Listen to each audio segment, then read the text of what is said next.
Hey guys, in this video I'm going to talk about my Numbers EP as well as the first song from it, 314. I'm going to talk about the song, the story behind it, why I wrote it, why it's important. I'm going to say some hopefully interesting facts about it. And my favorite part of these videos, I'm going to explain some of the lyrics, or as many as I can, because some of my lyrics get a little, honestly, sometimes I listen to them and I don't even understand what I'm saying. In the description or related videos, you can find links to any other songs on the EP. This is not a Drake or Migos album. There are not 52 songs on it. There are only 4. So let's get to it.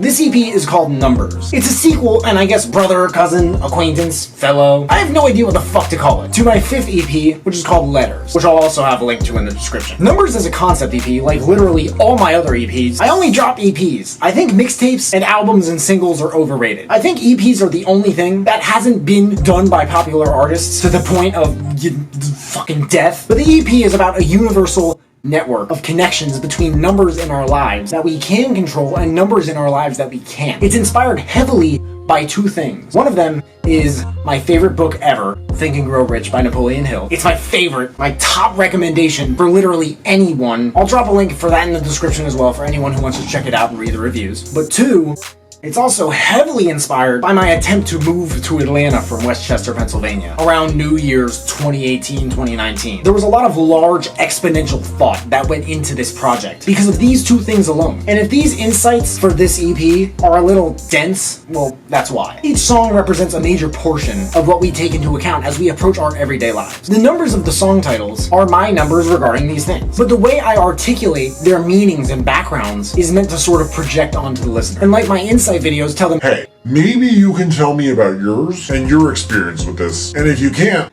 well, maybe you can learn something from mine. All my beats, insight videos, original music, and remixes are beginning to grow a network of mutual things. These things they seem to have in common with each other. What they mean, what they represent, how they represent it. I treat one how I treat the other. And it is all this sort of becoming. I'm turning them as nouns into verbs. So the first one is the birthday. It's a date. It's a time. The birthday is a time during which every year it's a cycle. We get closer to death, but it's also another year of life. It's also like this every month, every day, and you get the idea. This sounds so obvious, but the implications of it can be intense. Time is a concept that has emotionally gripped the minds of men and transformed them into machines. The results of our use of it, whether proper or improper, or how much of either, is what carves voids into our souls and leaves us with hope or hopelessness, disdain or respect, be it for ourselves or others, and the like. It causes death terror. It is what starts and ends the most beautiful and yet dangerous things in the history of the world. And what time, what day of each grand cycle of time, like a year, in this selfish digital era of me,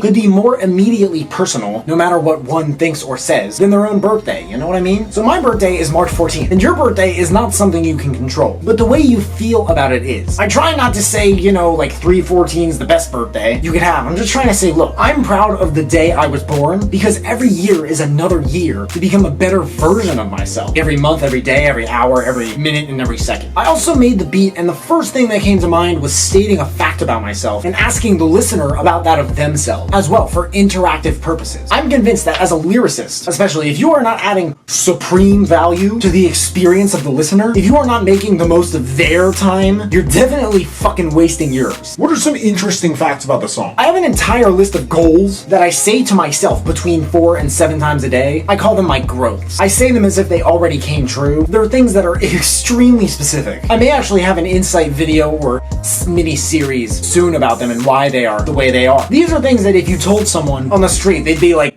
no fucking way. Really? So like, I drive a red Tesla XP100D. I have a net worth of $4,524,736,504.21. I have dropped 12 critically and commercially acclaimed studio EPs. I own 3 eco-friendly companies that are located adjacently, etc. I list maybe 5 or 6 of these in the 3rd verse and say, look, this is some big thinking shit, but how can you make it happen if you don't believe in it? And how can you believe in it if you never even come up with it? And how can you come up with it if you don't even have a reason to? And it's gonna blow your mind! I try to listen to my music very objectively. There are moments of this EP I find really stupid and corny. Even I do. I didn't fix them because I actually have that much shit to do. But I still love it anyway. Because hey man, you gotta be 1000% sold on your own product. songs, or else you're a fucking booger-faced diaper monkey and you suck shit. This EP is 100% clean, by the way. I'll have a video coming out soon about why I like to make my solo music inexplicit. None of my features or remixes, or fucking obviously these videos, are inexplicit, but solo projects are just different to me.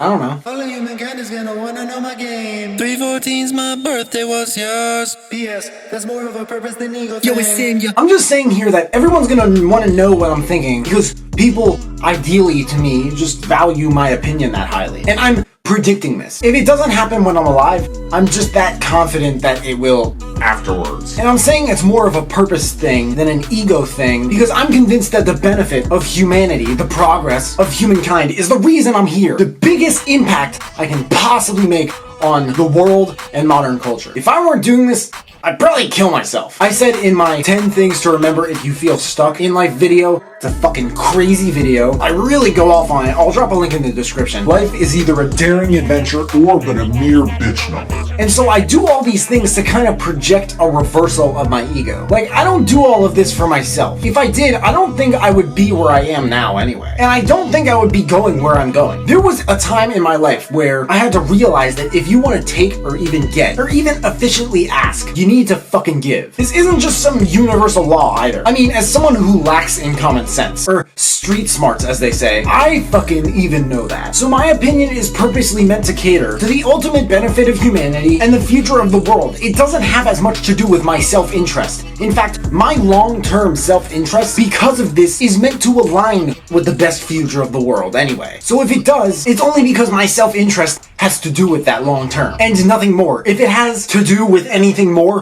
what could it be?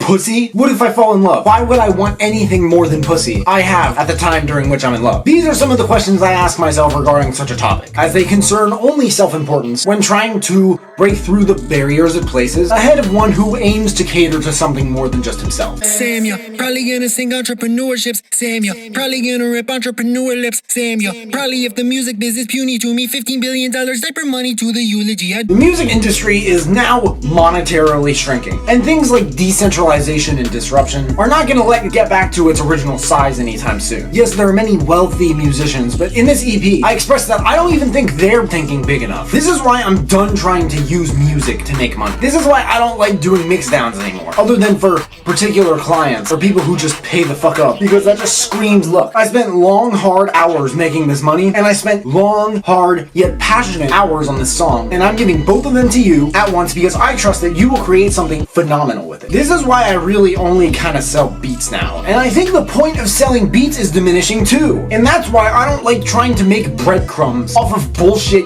manual labor in the form of self-promotion. The payoff in money is not worth it to me. It took me 2 to 3 years to realize this. I feel like I wasted them at the same time. In a way, I wish I told myself to stop caring about it in the past. What I started doing about a year ago when I started making these videos, I wish I did that then. In a week or two, I'll have a mega rant, to which there will be a link in the description. It's the craziest shit I've ever made. I guarantee you'll watch it and look at the music industry a little differently. Okay. But my point is, my security will have to rely on more than a couple $1 million from streams, royalties, touring, merchandise, and all that other shit. Because a few $1 million is pussy diaper money. It's baby money to me. Do I not have it? I mean, duh. But like, I'm trying to explode and I'm trying to offer the type of value that creates that explosion. I'm not trying to just make a bunch of money. There's more to it than that. So this is why I'm just using the platform I create for myself with YouTube and Instagram mainly at the moment, which have been growing like nothing else. I mean, Tesla and SpaceX rely on social media for promotion. They don't pay for advertising. They have independent dealers and shit. You can buy a Tesla online on their site. Tesla has exploded in the last year or two after their Model 3 production spree. Elon Musk has, at the filming of this video, 25 million Twitter followers. I'd rather try something like that than waste all this time and money on shit that will change to the point where I'm basically killing myself to even kind of get by with it. There are effective ways of exceeding this, but I refuse to learn them because, again, the money is not enough to me. So that's what I have to say about my EP so far, my song 314. If you guys haven't heard it or the EP, it can be found somewhere near my face at this very moment. Let me know what you guys think of it. Let me know what you guys have to say about it. Any feedback is appreciated. You can tell me if it fucking sucks. I still appreciate that. But if you guys want to learn more about the EP, I will see you there.